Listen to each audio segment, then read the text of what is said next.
I have over 400 wins in Warzone, and almost all of them are done without a single kill. Today, I'll show you how you can do it too. GG's. Let's f***ing go, baby! That's one way to take it. So the first thing, of course, is going to be setting up a loadout, and the number one most important part of that is having a riot shield as your primary. You'll just have it on your back most of the time, but sometimes you have these funny moments where you can hold it out in a corner and just look like a box and no one can see you. But the weapon you'll actually be holding most of the time is the karambit melee, because you have such high mobility you can weave through players and dodge their shots. Then for your tactical, you'll want a smoke grenade in case you need to run out in open areas, and for your lethal, you'll want a throwing star because it can one-shot downed enemies, and when you kill someone that's downed, it doesn't actually count as a kill on the leaderboard. If you want, you could also use a throwing knife instead because you can retrieve them after throwing, but throwing stars actually do throw a little bit faster, so it's a bit safer if you have to throw it while holding your riot shield. And then finally for your perks, you need either EOD or double time, but I prefer double time, irradiated, resupply, and resolute. So the best map to do this on by far is Vondel, and the first thing you want to do is go straight to Floating District, this area on the bottom left of the map. For some reason almost no one ever goes here, even though it has really good loot. It has this hidden cache on the top of this red building, and this long white building under the water. There's also a bunch of normal crates and stim cabinets around, so you can easily get all the stims you'll need and all the cash, easily enough to buy a loadout, gas mask, self-revive, UAV, whatever you'll need. Then all that's left until the end of the game is to just survive. At the very end, you'll have to do the gas play to actually secure the win and end the game, but until then, your job is to just survive and avoid conflict until the final circle eventually closes. The best way to do that is to just find a good hiding spot and sit there holding out a riot shield so that to anyone's eye, you just look like a box sitting there that's part of the map, not an enemy player.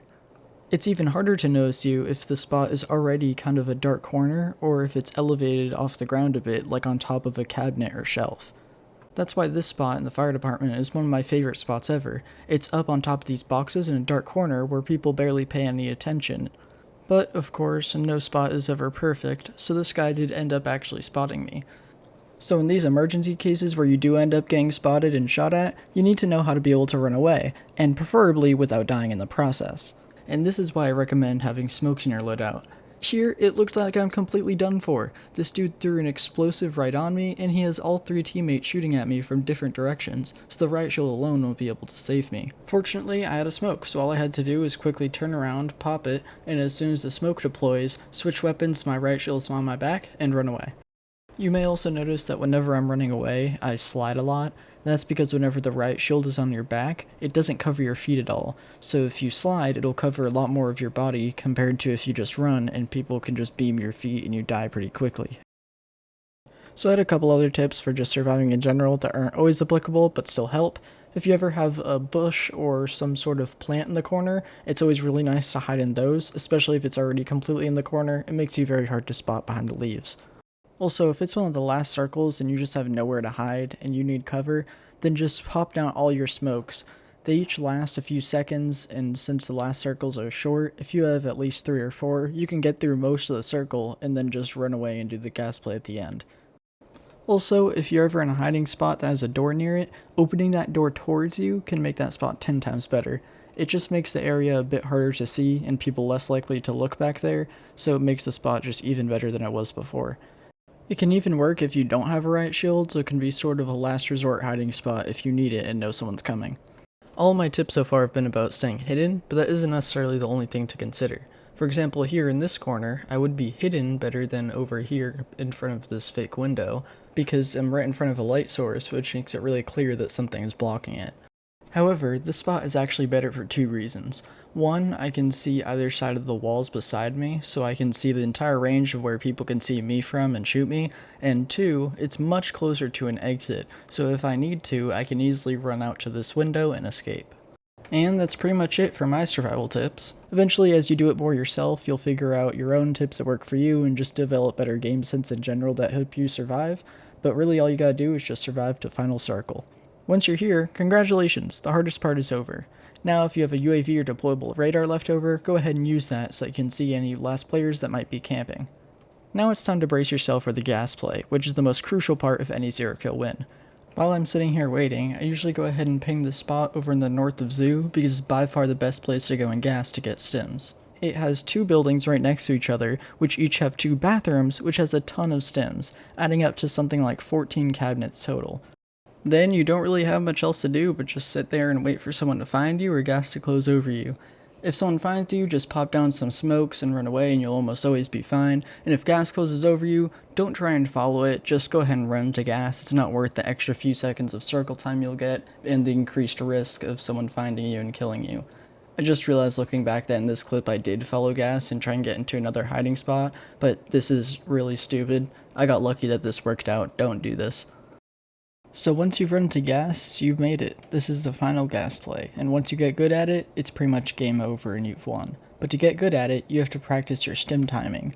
You have to be careful about how you time your stims, because ever since Warzone 2 was launched, the healing from stims will cancel once you take damage, and that includes the damage from gas each second. So you have to time your stim to hit you just after you take damage, so that it'll have a full second of healing until the next tick of gas damage. Fortunately for us, the delay caused by the animation of pulling out a stim and using it is also just about a second long, so all you have to do is just get the rhythm down of the gas damage each second in your head, and try and hit the button just as you're getting damaged by gas, but maybe slightly after. So then the delay of the stim will cause it to hit you just after the next gas damage, and you'll heal for a full second. If you're actually paying attention to this random gas play recording I put on while I'm rambling about stims, you'll notice that I'm starting to take way more damage now that I've been in gas for a while. The specifics of how much damage it does and when it starts increasing changes a lot, so I won't go into the specifics, but just know that that will happen at some point. So that's why here I decided to just go ahead and let myself go down and use my self-revive right now, because eventually I'll be taking so much damage I won't even have time to use my self-revive before I die.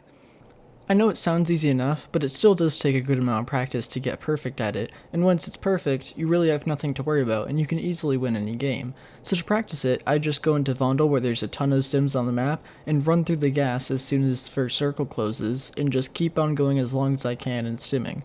If you do it on solo, or just with fill off, then you can respawn yourself, so you don't need to worry about losing the game, because you'll always survive long enough.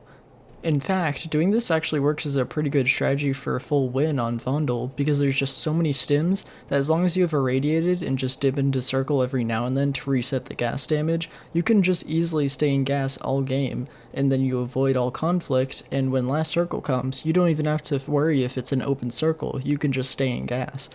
The main difficulty then is just getting into final circle to reset your gas tick, but as long as you just carry smokes with you, you could just pop one on the final circle, run in for a second, and then leave like normal.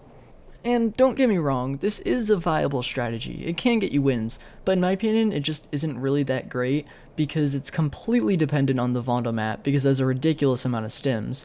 But Vondel probably won't be around that much longer. I know they're adding a BR map next, but then after that, once they add the next Resurgence map, it's almost guaranteed that Vondel's gonna go, because it's currently the oldest in rotation. So until then, yeah, sure, this can work, but honestly, it just gets old. Yeah, it can be pretty entertaining for a little while to do it yourself, because it's just such a wacky strategy, or to go into a random game with teammates and see how they react, but really it does just get old after a while. And the most fun and actual use you get of a 0-kill win is the development of your game sense and instincts to be able to avoid people and get out of fights and hide whenever you need to, and that can actually be applied to a normal PvP game too, so it's a good skill to have. So really, if you ask me, you're just better off staying in the circle for most of the game. But you could still do something like this if it's like 5th or 6th circle and it's really open, so you need to just survive for a little bit until final circle.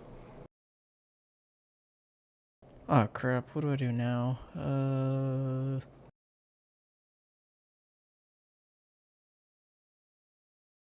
Oh yes, of course, wrap it up. Ladies and gentlemen, that was how to do a 0-kill win. And don't forget to comment your favorite color. And you should do these 0 kills too. Ha! You thought I was gonna end the video. I tricked you.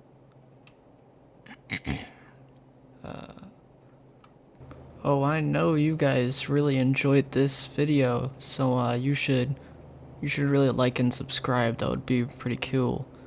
Yeah, you should do that. Oh, and it definitely won't be another, 11-month wait until a video again, so you should definitely be checking in every 2 seconds to see my next video. But like, seriously, if anyone knows how to end a video, please tell me. I'm getting desperate.